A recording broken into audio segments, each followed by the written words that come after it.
bem-vindos ao podcast do Instituto Ludwig von Mises Brasil. Meu nome é Bruno Garchagen. Hoje eu converso com Rafael Lima do canal Ideias Radicais.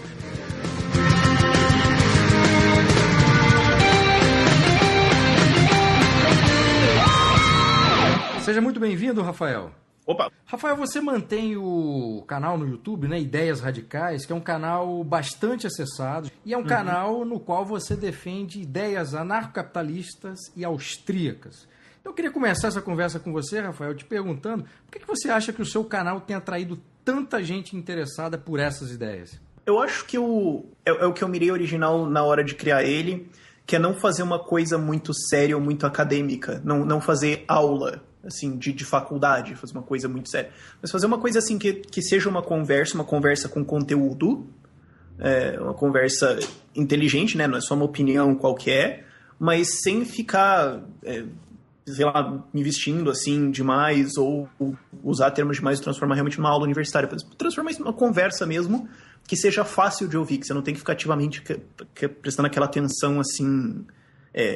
dedicada mesmo, mas que você pode falar, vou lá ver, tá, é fácil de ver, é fácil de assistir, usar argumentos, usar um jeito de falar, usar exemplos assim, que você pode assistir de uma vez só e chegar no vídeo pensando, não, entendi. Então acho que é isso que... E pegar os temas também, eu quero falar de libertarianismo, de escola austríaca, mas eu não quero dar uma aula nisso puramente, eu gosto de muito pegar os assuntos que estão acontecendo agora. Então vamos pegar, por exemplo, a crise no Brasil e ver, peraí, o que as pessoas se importam nisso? O que está incomodando elas? Isso, tá, então vamos explicar isso com a teoria, mas de um jeito fácil. Então, eu acho que é isso, não sei. Entendi. Mas é o objetivo que eu penso assim na hora de criar.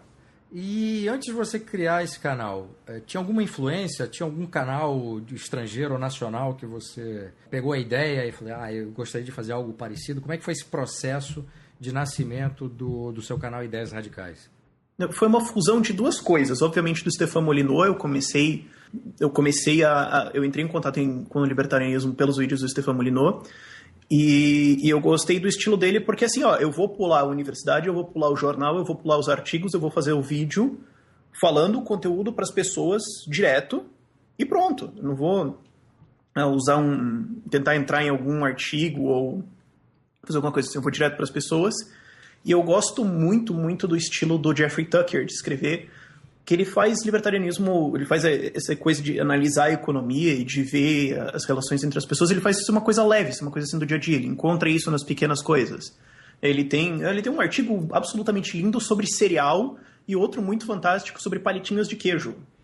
E é legal, então eu meio que combinei essas duas coisas como uma base, assim, e o resto é meio...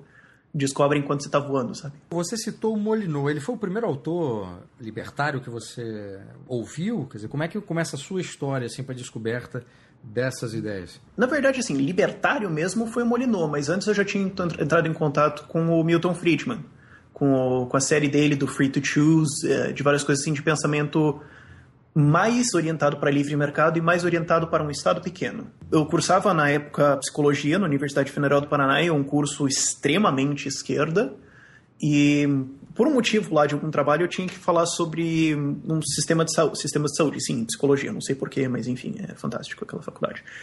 E eu fui procurar uma crítica ao sistema escandinavo, que eu olhei e falei, porque eles falavam bastante da Escandinávia e tal, que era aquela coisa super linda e bonita, o socialismo que deu certo. E eu fui atrás disso, procurando uma crítica, né, uma visão do outro lado, e eu caí de cara com um vídeo do Stefan Molyneux, que ele fala, né, sobre o mito do socialismo escandinavo. E eu vi aquele vídeo e falei, não, pera, eu preciso sentar aqui e repensar algumas coisas sobre a minha vida. E aí eu entrei em contato com ele, e a partir dele eu fui conhecendo a filosofia libertária, e a partir daí que eu comecei a realmente entrar nos autores, e começar a ler mesmo os livros, e isso é um processo, assim, de alguns anos, de uns 3 anos, assim, de transição. Tá, então esse processo começa 3 anos atrás, é isso? Começou em 2012, mais ou menos. Demorou assim 1 ano e meio até eu assumir assim, que eu era anarcocapitalista e daí foi. E qual foi o primeiro livro que você leu, Rafael? Eu tenho quase certeza, porque eu me confundo nisso, porque eu li vários pedaços deles, vários artigos, vários pedaços deles, várias coisas assim que eu achava interessante. Mas acho que o primeiro que eu li assim inteiro, capa a capa, deve ter sido o livro do Murray Rothbard sobre a crise de 29, America's Great Depression, é esse o nome? Tanto que eu estou usando ele agora para fazer a base de um vídeo, mas foi o primeiro livro que eu li assim, capa a capa. Mas eu já tinha lido vários pedaços do Manifesto Libertário antes, especialmente a primeira sessão dele, né? Porque depois eu fui ler ele inteiro, mas as primeiras sessões dele que são mais importantes, especialmente a abertura dele, do livro, foi uma das primeiras coisas que eu li. Mas eu li vários, assim, pedacinhos antes de ler o troço todo. Depois do Molineux, você começou a visitar o site do Mises Americano, é isso? Não, na verdade eu nunca fui muito fã do site deles. Foi mais o Instituto Mises Brasil mesmo. Ah, tá, entendi. Quer dizer, esses artigos e depois a bibliografia foi pelo site do Mises Brasil. Na verdade eu comecei muito mais, eu sempre gostei muito mais de vídeos. Então antes de eu começar a ler os livros, eu já tinha visto, assim, sem brincadeira, umas 100 ou 200 horas de conteúdo do Molineux, eu chutaria umas 50 horas de conteúdo do David Friedman, eu já tinha visto quase tudo do Thomas Sowell, do Milton Friedman, e eles falam várias coisas que eles falam nos livros, então às vezes eu estava lendo um livro e falando, não, tá, isso aqui eu sei, isso aqui, tudo bem. Tem uma palestra do Kisner muito boa no YouTube, eu já tinha visto ela umas 2, 3 vezes, aí que eu comecei a ir para a literatura. Então até por isso que eu tive a ideia de fazer um canal, porque eu percebi, é muito mais cômodo, fácil e acessível você ver os vídeos, porque eles estão interagindo com você. O livro é uma coisa mais... é mais estudo mesmo, sentar e estudar, sabe? Então era mais fácil para mim assistir os vídeos. Você acaba sendo o perfil do seu próprio público, né? De certa forma, sim. Já parte da explicação de por que o seu canal tem sido tão acessado. Você citou numa resposta anterior que você costuma escolher os temas, né, de acordo com aquilo que vem acontecendo, né, e a partir daí extrair algumas discussões baseadas na ideia anarcocapitalista e austríaca, né?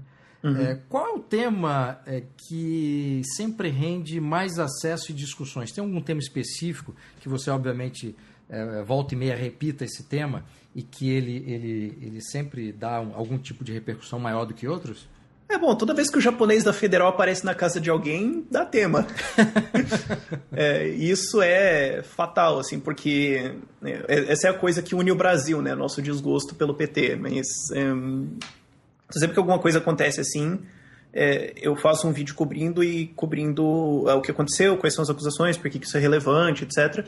Porque a mídia não passa muita informação assim tão profunda sobre isso e às vezes não faz uma discussão. É mais, aconteceu isso, tchau, pronto, próxima matéria, vamos falar do ônibus que capotou em sei lá que lugar. Meio que como o jornal funciona. Isso sempre rende. Mas, assim, recentemente a polêmica do Shortinho, do Shortinho em Porto Alegre, deu um acesso bom, porque eu peguei um ângulo que a maioria das pessoas não pegou, que era olhar como isso, na verdade, pode ser uma ação política, como isso é uma coisa maior e a gente não percebe, às vezes, isso. Vamos ver, outro tema. Bolsonaro também, sempre que eu falo dele, dá um caos no canal. E a economia, de maneira geral, quando alguma decisão... Isso não está acontecendo agora, porque, obviamente, o governo não consegue fazer mais nada desde novembro. Mas até lá, sempre que sair um novo pacote, um novo plano, um novo dado... o dólar subiu, isso dava sempre coisas, a inflação subiu por algum motivo. Vamos explicar por que a inflação subiu, por que o dólar subiu, por que esse pacote é bom ou ruim. Esse tipo de coisa também puxa bastante gente interessada por um lado econômico, assim, mais informações, mas às vezes não de uma coisa assim tão acadêmica. É o que eu sinto do meu público. Agora, é interessante que toda novidade que o governo apresenta é velha, né? E já deu errado, e já foi testado e deu errado. Inclusive eu tenho um carimbo no meu canal, eu pedi para as pessoas que assistem ao meu canal para eles fazerem assim, um carimbo assim, escrito não vai dar certo. Que daí quando tem alguma política do governo eu falo, não vai dar certo, e pof, daí aparece o carimbo assim no vídeo que eu roubei do Leandro Narlock, que ele fala que ele tinha um amigo na faculdade que tinha um carimbo físico escrito não vai dar certo, aí ele carimbava as coisas. Assim. Nós vivemos num país que tem uma mentalidade estatista, tem uma cultura política intervencionista. Como é que se faz para, num ambiente como esse, Rafael, você fazer comentários sobre assuntos que estão em voga, tendo como fundamento o anarcocapitalismo? Eu acho que agora a gente tem uma situação engraçada com o governo, que ele se autorrefuta. Ele mostra as coisas e daí dá errado, e daí fica meio aquele trabalho de apontar, tá vendo? Eu acho que isso é um dos poucos lados bons que a gente teve desse governo, da Dilma, em que as pessoas têm uma mentalidade estatista, e daí quando alguma coisa dá errado, elas pensam, não, mas espera aí, como é que funciona isso? E daí você tem que falar, deu errado por causa disso, esse foi o processo, porque as pessoas não acompanham todo o processo, elas tendem a pegar a ideia final, ou só as coisinhas que a mídia recorta. Mas às vezes você pega, não, eis o processo, desde a ideia, como aconteceu, vamos pensar como seria isso, e quem que fez isso? É o Estado. Então, bom, a gente tem aqui causa e consequência. E daí eu explico, às vezes, como o livre mercado não cometeria esse tipo de erro, e devagar as pessoas vão... Eu tenho essa brincadeira com as pessoas no meu canal, que você chega no canal e você é meio estatista, assim, aí você vê o primeiro vídeo e pensa, esse cara é meio doido, né? Aí fica mais uns 3, 4 vídeos, assim, 3 meses depois você pensa, putz, eu sou anarquista, né? Que droga. E você vai pegando, assim, de pouco a pouco e mostrando, tá vendo? Isso aqui não dá certo, isso aqui não dá certo, isso aqui funcionou desse jeito, deu no que deu. E, como eu falei, aquele trabalho de apontar, tá vendo? E a conclusão meio que acaba se apresentando sozinha, quase, em muitos casos. Apesar dessa mentalidade estatista, é uma coisa cultural, o momento está muito propício, exatamente como você falou, para apresentar ideias diferentes daquelas que estão aí consolidadas, especialmente na imprensa, né? Quer dizer, no fundo, assim, apesar dessa mentalidade estatista, tem uma parcela da população que está interessada em conhecer coisas novas, né? E fica muito mais fácil do que a gente imaginava, mostrar um caminho alternativo, né? A não ser quando a pessoa é universitária, que aí é mais difícil, né? Aí é um pouco mais complicado. Mas você tem sentido isso? Quer dizer, pessoas que não muita gente que está muito interessada exatamente por esse momento de turbulência no país? Sim, porque agora a gente tem uma situação de crise, em que está tudo dando errado de jeitos que as pessoas nunca imaginaram que poderiam dar errado, e o governo dá explicações, e todo mundo olha para essas explicações e fala, tá, isso não faz sentido. Todo mundo faz isso não, né? Tem os universitários e algumas outras pessoas que é um pouco difícil de compreender às vezes, mas a gente tenta entender. Mas as pessoas olham e falam, não, essas explicações que eles estão me dando não fazem sentido. Vamos ver o que a mídia fala. Não, a mídia só fala que tem uma crise. Tá, mas vem cá, por que isso está acontecendo? E, naturalmente, a gente tem como você escreveu no teu livro, né? A gente ama o Estado, mas odeia os políticos. Então, quando o político fala alguma coisa, a gente pensa, bom, isso aí não é. Então, poxa, e elas querem entender. Então, você chega falando informações e se posicionando como alguém que está de fora, e as pessoas parecem que elas têm esse filtro contra a mídia ou contra políticos, mas quando você chega como alguém de fora, elas pensam, não, peraí, vamos dar uma chance. E aí você consegue apresentar. A grande discussão, ou uma das discussões recorrentes que se dá quando se fala em anarcocapitalismo, é justamente, você já deve ter ouvido muito essa pergunta, como é que se implementa esse tipo de coisa, né? E aí a grande discussão entre minarquistas e anarcocapitalistas, qual que é mais utópico do que o outro, né? É uma acusação mútua, né, entre qual seria a proposta mais utópica. Nesse sentido, Rafael, você acha que uma implementação, pelo menos parcial, né, de uma proposta anarcocapitalista, ela está mais próxima de ser realizada no ambiente virtual, considerando aí moedas digitais, aplicativos, a BitNation, sobre a qual você já falou no seu canal, ou projetos mais físicos, assim como o Sistering ou essas comunidades aí alternativas? Eu sempre lembro daquela humildade de praxeologia mesmo, que é impossível prever o livre mercado. Então, eu sou meio que forçado a dizer, bom, eu não sei.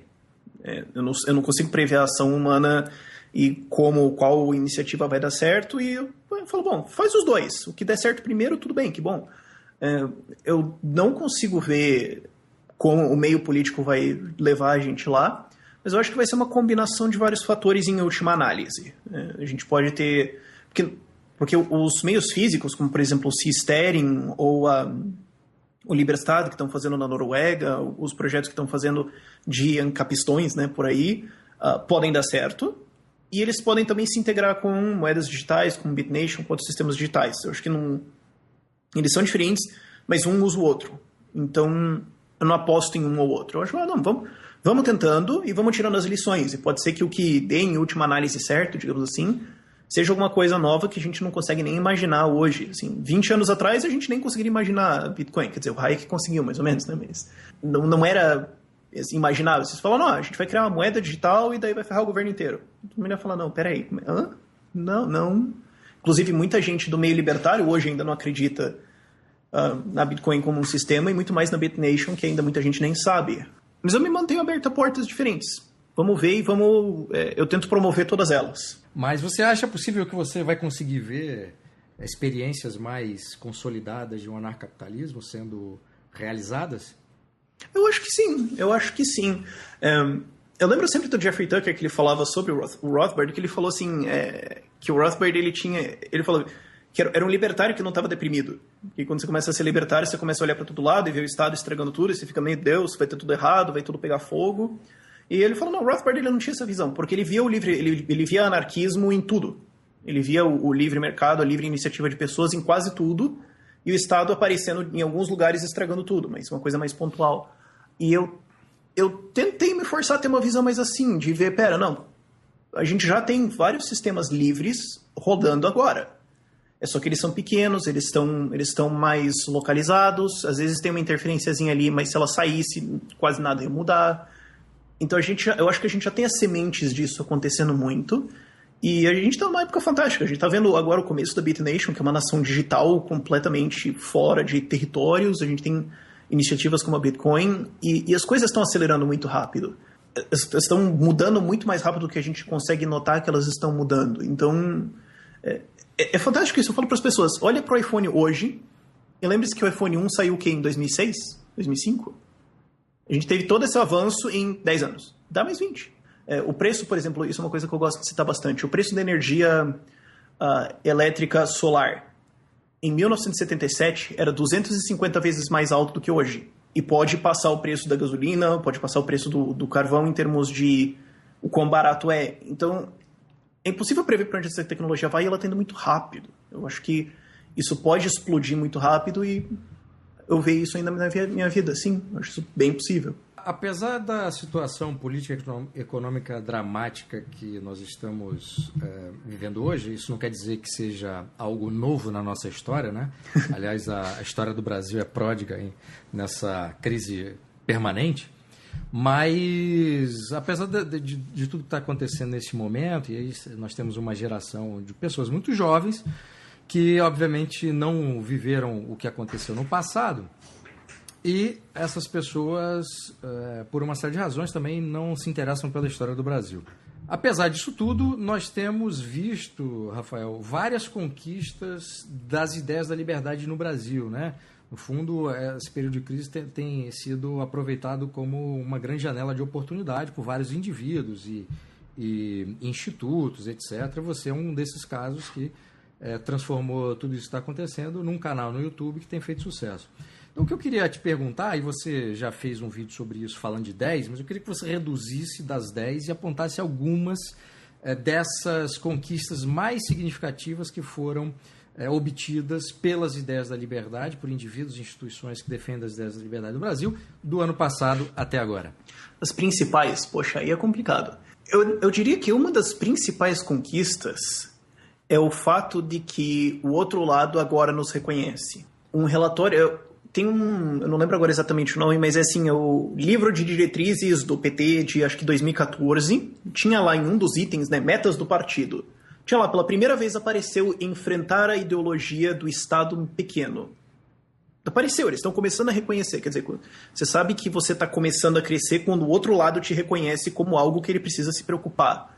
E a gente tem visto isso muito, muito mais agora na esquerda, não só na esquerda, mas nas ideologias coletivistas mesmo, eles começando a se dar o trabalho de responder, começando a se dar o trabalho de criticar, às vezes mesmo que seja uma crítica ruim, ou com uma crítica humorística, ou só um xingamento mesmo, mas um respeito de espaço pelo que a gente está fazendo. Eu acho que isso é uma grande conquista. Uma outra coisa também seria o espaço que esses meios de informação estão conquistando. Não só o meu canal, mas o Instituto Mises Brasil, o site do Spotnix também está fazendo um trabalho muito bom. Vários desses sitezinhos que estão aparecendo e começando a fazer um estrago, começando a aparecer, começando a propagar informação. Eu acho isso muito legal. As pessoas estão ouvindo. E isso é uma das maiores conquistas também, que as pessoas estão realmente interessadas. Você vê um crescimento disso. Não é só tem uma galera que gosta dessa ideia, mas essa galera está constantemente crescendo e interessada e procurando a ideia. Você vê que é algo novo que é interessante. Eu acho que esse interesse das pessoas também é uma grande vitória nossa. Eu sei que isso parece assim mais no campo de ideias, mas é que as coisas assim, eu acho que essas coisas assim físicas, digamos, de aparecer uma bolsa de bitcoins, ou agora a gente tem um caixa eletrônico de bitcoins em São Paulo, essas coisas assim, elas aparecem mais, mas eu olho muito mais no campo das ideias e como as pessoas recebem isso, como a ideia é tratada. E o fato que a ideia agora está se tornando reconhecida, está se tornando uma vertente de pensamento reconhecida, é provavelmente a maior vitória que a gente teve até agora, né? Que é aparecer, oi, estamos aqui, é uma ideia, debatam, me respondam. Isso acho fundamental. Rafael, muitíssimo obrigado pela entrevista. De nada, disponha. Muito obrigado.